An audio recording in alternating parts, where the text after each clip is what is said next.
Então, pegar o livro aí na página 22. O nosso subtítulo aqui da página é África da Diversidade. Perfeito? Já tô na Vai ser, página. vai ser aquele mesmo esquema de sempre. Eu vou fazendo leitura e a gente vai discutindo sobre isso. Vou começar aqui, ó. Girafas, leões, elefantes, roupas coloridas e a aventura em safaris são imagens que vêm à cabeça quando pensamos na África. Então, quando a gente pensa na África, primeiro instante que vem na cabeça? Safaris, aquela savana africana cheia de leões, girafas. A gente também pensa em outras coisas que é distante, né? Assim, não é roupas coloridas, aquele povo bem feliz, mas o povo africano ele tem muitas Qual é a coisas além página, disso. professor? Página 22. Página 22 aí do livro, essa aqui, ó. Aqui, então, eu não estou me vendo aqui rapidinho. Pois é, página 22, essa aqui. E aí eu vou continuar. Mas o continente africano tem muito mais a oferecer além desses estereótipos. Ele é composto por 54 países, 2.000 línguas e tem uma rica diversidade cultural. Imagina só, um país que tem aí, um continente que tem mais de 2.000 línguas em média. Olha só como é que ele é rico em diversidade cultural. E o Brasil, Ô, ele professor, teve... eu vou entrar pelo Pode computador, você falar. pode me aceitar? Eu vou entrar pelo computador, você pode me aceitar? Qual é o teu nome? É esse aqui Tá. mesmo. Sim, beleza. Continuando. Imagina só quanto esse povo é rico em cultura. E quanto esse povo também influenciou na nossa cultura. Até porque, vocês lembram que no início a gente discutiu os três pilares lá que influenciaram a nossa cultura? Africana, portuguesa e indígena. Então, a África, ela também é um desses três pilares e a gente vai conhecer um pouco da cultura africana e a gente vai também saber, tem muita coisa daquele povo que a gente também faz hoje em dia em decorrência disso, em decorrência da influência que eles tiveram no início lá da nossa colonização. Perfeito? Continuando aqui. Para muitos povos africanos, os objetos e as manifestações culturais tradicionais fazem parte da vida em sociedade como forma de expressão de sua religiosidade, formação social e até política. O que a gente vê aqui? É que vocês percebem que o povo africano, eles têm, é muito forte neles a religiosidade. E eu não estou falando de cristianismo, tá? Eu estou falando de maneira geral. E assim, uma coisa em comum que o Brasil também tem com eles é isso. O povo brasileiro também é bastante religioso. Não estou falando de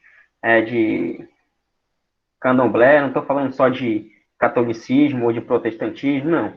De maneira geral, religião de maneira geral. Então é uma influência que o povo africano deixou para a gente aqui como herança também. Perfeito? Prosseguindo, durante séculos a África sofreu com várias explorações coloniais europeias. Houve muitos saques, escravização, invasão de terras, opressão e racismo. Ainda hoje, muitos africanos sentem as consequências desse passado. Mas mesmo assim, a produção cultural do continente demonstrou a força criativa de seus povos e se manteve viva. Então, o que a gente percebe nisso é que até hoje o povo africano ainda sofre muito com tudo isso, não só com preconceito, mas com escravidão e outros fatores lá, que o povo africano sofre com a fome, entende? Sofre com muita coisa, a gente sabe, vocês Professor, sabem disso, vocês veem direto nos noticiários o que acontece professor, na África. Sim, Lara. Então, continuando a aula, a África sofreu muito. Imagina só vocês, estão de boa em casa, estão no computador assistindo a aula, tranquilo. Chega um pessoal que vocês nem conhecem, arranca vocês da cadeira, leva vocês para outro país para trabalhar com um escravo, trabalhar com coisa parecida.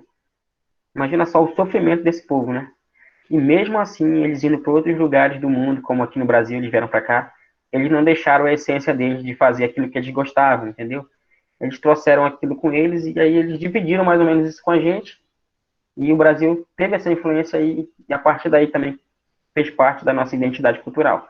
Prosseguindo, as múltiplas expressões culturais africanas, embora às vezes apresentem elementos em comum, têm características bem diferentes uma das outras.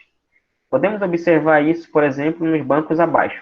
Em muitos casos, os bancos não são objetivos utilitários,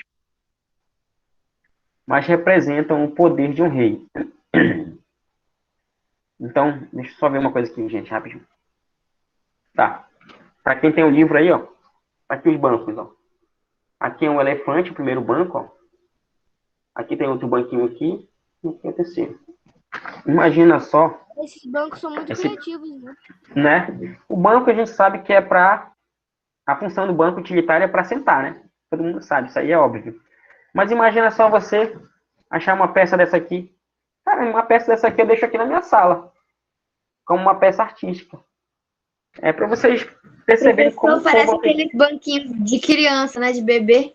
Sim. Parece aqueles banquinhos de cadeirinha de bebê. É. A gente vê muito assim nas brinquedotecas de restaurante. É verdade, eles usam mesmo assim já. Bem divertido para a criança ficar sentada, né? Então imagina só como o povo africano é criativo. E isso aí influencia até, como a aluna falou. A gente já está usando também isso hoje em dia na nossa casa, né? É uma influência que quem aqui não gosta de colocar uma mesinha ali na sala, que seja uma mesinha bonita, apresentável para visita, ou então um banco. Hoje em dia está até na moda essas cadeiras rústicas de madeira e tudo, entendeu? É mais caro uma cadeira rústica de madeira do que uma cadeira, se for comprar uma mesa, um jogo de mesa de plástico, ou então um jogo de mesa, sei lá, de vidro. O de madeira é muito mais caro, porque é uma coisa mais rústica, é uma coisa feita mais artisticamente do que uma coisa convencional que é fabricada. Então, isso é uma influência aí dessa cultura africana de fazer as coisas, não só uma coisa utilitária, mas uma coisa bonita, né? E aí, gente, a gente vai para a página agora 23. Aqui, o subtítulo está escrito assim, Karingana ou a Karingana. A expressão acima é muito usada em Moçambique pelos contadores de história. Olha aí a figura que eu falei, contadores de história. Em Banto, significa algo como era uma vez. Então, quando geralmente a gente vai contar uma história, a gente começa, era uma vez. Então, lá eles utilizavam essa expressão, até porque é da linguagem deles. Essa era a expressão que eles utilizavam para começar a história, que significa era uma vez, mais ou menos para a gente. Antes de iniciar o seu ofício com a palavra, é a página 23, Sofia.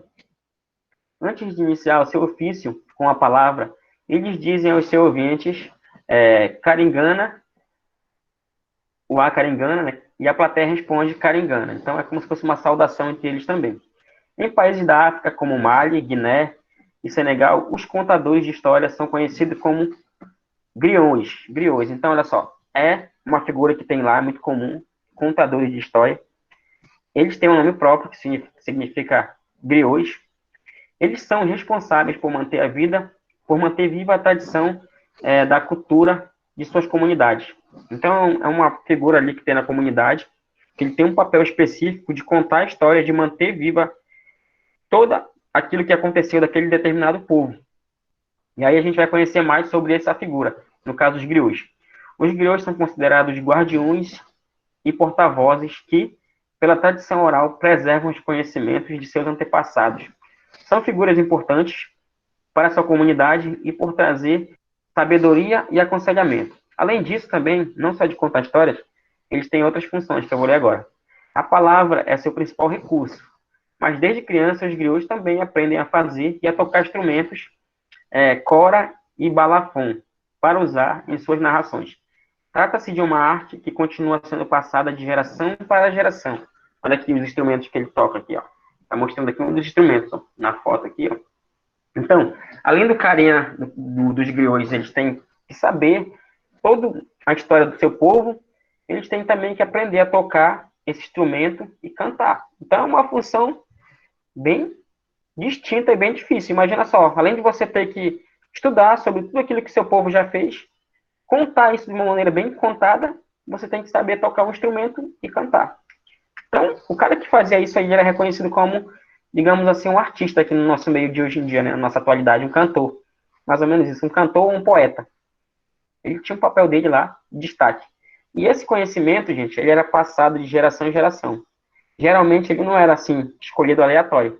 Por exemplo, se eu sou um contador de história, um griot, o meu filho vai começar a observar aquilo que eu faço e ele vai começar a fazer. Aí o próximo griot vai ser o meu filho. Então, era um conhecimento passado de pai para filho e assim sucessivamente.